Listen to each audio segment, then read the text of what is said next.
Hi guys, this is Michael from Improved Position, and in this video I'm just going to very briefly take you through the easy steps of setting up a 301 redirect in WordPress.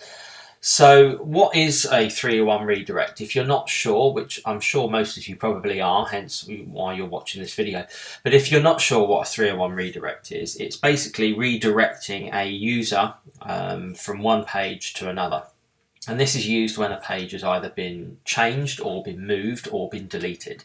So for example, if we had a contact page at a URL such as improvedposition.co.uk/contact-us, and we change that URL to improvedposition.co.uk/contact, that means if someone visits the old URL, the /contact us, they will land on a not found page, which generates a 404 error.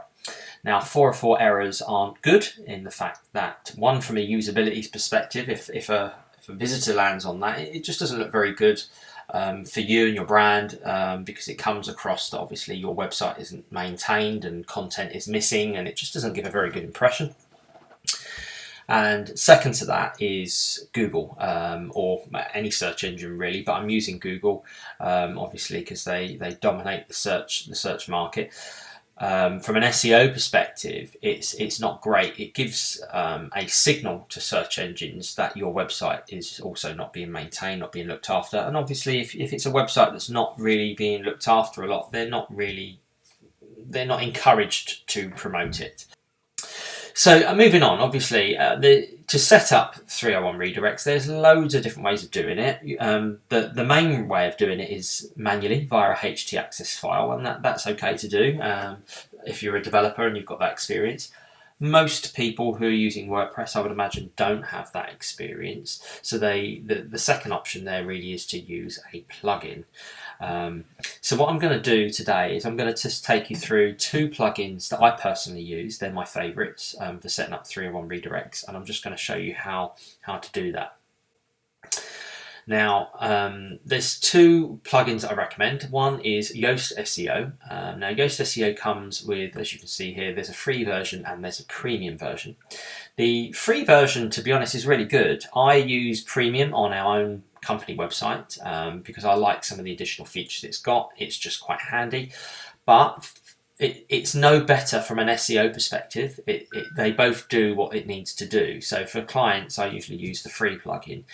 The premium comes with a few extra features, like you can add in secondary keywords, and you can use like previews of your open graph data for Facebook and Twitter and that type of thing. The free version doesn't come with a redirect feature, whereas the premium one does. So if you are using Yoast and you feel that you want to use a lot of the premium features, then what I would do is I would say, if you're going to upgrade to the premium, or if you already have the premium, use the premium version for your redirects. If you don't have the premium version, so if you're using the free version of Yoast, or if you're using another SEO plugin, then I strongly recommend this one, which is just simply called Redirection by John Godley. So excellent plugin. I use it all the time for all of my clients. I don't use anything else for redirects. Unless, as I say, if they've got a premium version of Yoast, but to date I don't think I've got any clients that actually are using the premium version. So yeah, I love this. It's very, very lightweight, it's really simple, and you can even upload in bulk as well, which I will take you through in a second as well. So let's start with Yoast very briefly. So I've got two websites here. That one's using the Yoast Premium plugin and one's using the Redirection plugin, because it's only using the free version of Yoast. So we go into the dashboard here and we come into SEO.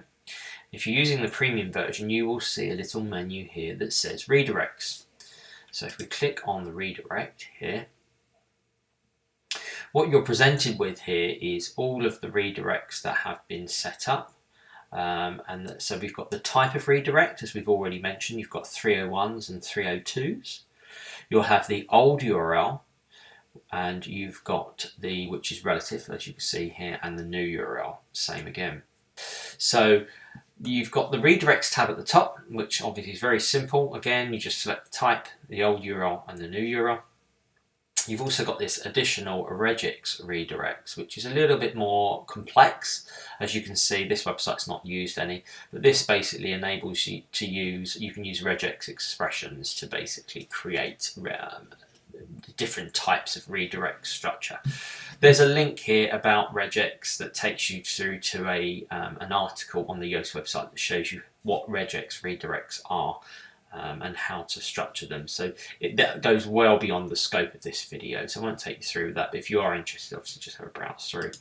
And the actual settings of the plugin as well are very simple on Yoast. So it's just choosing your redirect method really. Now by default they choose PHP. I advise that as well, so I would stick to that. You can change to web server. It's just basically, it depends on your server and how you've got it set up as to how your server would handle a redirect, but in most cases PHP will be fine. So very simply, all we're going to do here is you choose the type of redirect. So here you've got 301 for move permanently, and then all you do in here is you can add your URL, the old one and the new one. That's it, and you click add redirect. Now when you do that, it will take out the domain anyway and set it to how it needs. So and it's really that simple. If you feel you've made a mistake, you can come in here, you can either delete here by hovering over or clicking the edit button, and then you can go in and change the URL structure as well. So really simple, really easy, and whenever you move a page or anything, I would advise doing this. Now the great thing about the Yoast SEO Premium version is when you actually change a page, so if you either change the slug or you delete a page, it will naturally pop up at the top of the browser window up here to say, oh, you've removed a page or you've edited this page, where would you like to redirect it to? So it actually enables you to set up the redirects at the time of deleting, which I think is utterly fantastic.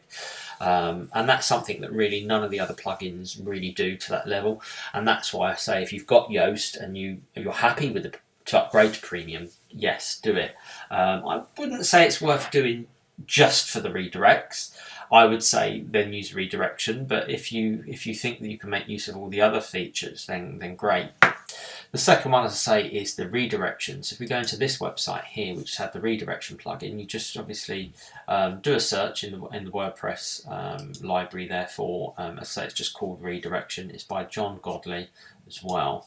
Once it's installed, once you've activated the plugin, you will find it under Tools here. So if you come down to Tools, and you'll see Redirection here. So we just click that to go into Redirection. Very, very similar. Actually gives a little bit more information than Yoast in the fact that what you've got here is you've got all these tabs along the top. And the redirects, obviously the type of redirect again, the URL, so obviously the blue one here is the old URL, and then the actual full URL in the black or the grey is the URL it's going to go to. You've got position, which is basically just a list. So you can see here that it's just assigning a number in a numerical value to those redirects as you're setting them up. Hits shows you actually how many times someone's actually visited that old page and triggered the redirect. Now that's really interesting and it's really helpful because sometimes you can see down here, so there's been a redirect set up here, but actually it's only ever been triggered once and that's the last access there says the 11th of January. So that's, that's okay, because that would have just been the odd sort of link that might have been somewhere. But up here you can see that this criminal defence redirect here, that's been hit 69 times. The date is the 20th of February today, and the last access was the 20th of February 2019, which is today. So that's telling me that actual URL there, that's probably in quite a few places. That could be it could be via the Google search engine or any other search engine. It could be incoming links from other websites, or it could even be the website itself. So if someone is hitting those links, those old URLs within the navigation that hasn't been changed, and you wouldn't actually know it as a user because you're automatically redirect. You don't even notice it. But it's actually it all takes up server resources, so that's a sign. Actually, you might want to go in and actually look at the website and think, okay, look at look at the website, look at any external links to that page, and see if you can get them updated. Because although the redirects are important, if you cannot have a redirect trigger, then that's great, because it's using bandwidth, and it decreases load time and stuff like that. Just looking at very briefly across the top, you've got groups. So basically, the redirection plugin, you've got two types. It handles redirections and it handles modified posts. We don't really, I don't really use modified posts, and I'm certainly not really going to cover it in these videos. But basically, you can just categorize them. So if you've actually just modified something and you want to categorize it under the modified posts group, then you can do. You can also create your own groups. It's just a way of you actually categorizing your redirects. You've got a log here, so a log file of all of the redirects and when they've been triggered, where they've actually been triggered from. So you can see the IP address, the referrer agent, and stuff like that, and the dates they were triggered. Any 404s, so any 404 errors that are generated, i.e. redirects that do need to be set up, would be in here. So you can see here, okay, on the 20th of February at nearly 7:15 in the morning, someone hit that link there. Now what you can do is you can then view that information, or you can say, okay, well actually I want to set up a redirect for that. Now we can see a lot of these here are, they're scripting URLs or things that we don't really need to worry about, like text files, JavaScript files. Then down here we've got a criminal and defence, and we've got here with Cancer Research UK will writing page. Well, I'd want to check that and then say, okay, well if I go to that page, if it's not redirecting, I can come in here and just hit add redirect. So it's just a way of actually monitoring the 404 errors, because obviously if your redirect is set up correctly, you shouldn't have any 404s. You can import and export a bulk. Now that is really handy, something I use all the time, which I'll go through in a few minutes. There's some options for the plugin, so obviously you can donate if you want to, which obviously is quite kind and good to do, because it's actually a free plugin. And there's things like how long do you want to keep the 404 logs and the redirect logs and that type of thing, and some other stuff here. There's also a support tab as well, which just shows you the status of the plugin and obviously where to go if you actually need any help. So if we just flip back to the redirects here, you can edit the redirect exactly how you do with the Yoast plugin. Now what the redirection plugin requires you to do is the source URL, so the URL that's your old one, the one that you want to redirect from, don't put in your domain. So just put the slash and whatever it is. So if it's a home page, you just simply put in slash. Your target URL, that should be the full page, including whether it be HTTP or HTTPS or www. So you assign the group and then you hit save. And it's the same if you click add new up here as well, it'll be the same process. If we cancel that, you can delete. You can actually disable, which I really like. So if you're not sure, you don't need something, you can disable, which means obviously it stays in the system, but just doesn't work at the moment, so you can just re-enable later on. And I really like this check redirect. So if I click that check redirect, what it does is the plugin will actually just check it for us and say, okay, what was expected? Right, what was expected was the 301, that page to that page from obviously this one, and what happened? Yeah, 301 from that page. So that's great. So it saves you having to actually do a manual check. You can actually just go through and ask the plugin to actually check them. So really handy. Now, if you're doing a site migration, or you've got a client where you've got or yourself, where you've got a lot of redirects, then you probably want to do them in bulk, because it obviously takes a very long time to set up redirects manually. So if you come to import export, you can upload a CSV file, a htaccess or a JSON file. Now I'm going to show you a CSV, that's how I do it. What I did was actually you can download in a CSV file a copy of your existing redirects. So if you download, if you set up a couple of redirects, in manually yourself, and then download them, you can actually see what the file format is they need. So I'm just going to open the file here because it's on my desktop. And what you'll typically find is it will have a source column in column A, a target column. So as you can see here, it's just the slash without the domain. The target is the full URL, as it will be. I mean, this is actually not using HTTPS. I actually do use HTTPS, so the full URL with everything in it. The code of what it needs to be, and the match, it's just URL, so just copy it all the way down. Now what I do is if I've got a list, usually when you have a list from a client site or your own site, you'll have the source URLs that you need to set up the redirects from. You'll probably have the full URLs, and you don't need all the actual domain. So all you're doing is just copying in all the source URLs, full URLs, doing a find and replace just to remove the domain and replace it with a slash. And then obviously you can then copy in your main URL. So, and then you can, if a lot of them are being redirected to the home page, for example, you can literally just take that and then you can copy down using that kind of, either formulas or drag and drop and that type of thing. So Excel enables you to do it really quickly. And the same with setting up 301, so I can come in here and just copy those down. Same with URL as well, and just change it like that.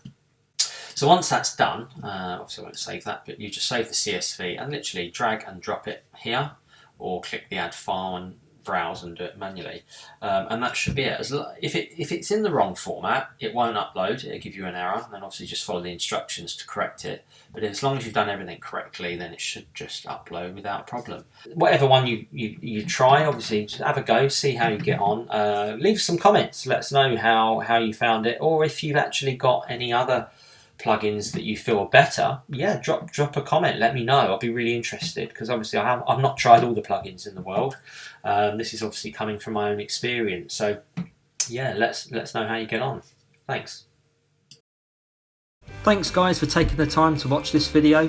Do remember to check out other related videos displayed on the screen in front of you, and you can also hover over our profile picture to subscribe to our channel. Alternatively, visit us at improvedposition.co.uk or follow us and drop us a message via the social channels at the bottom of your screen.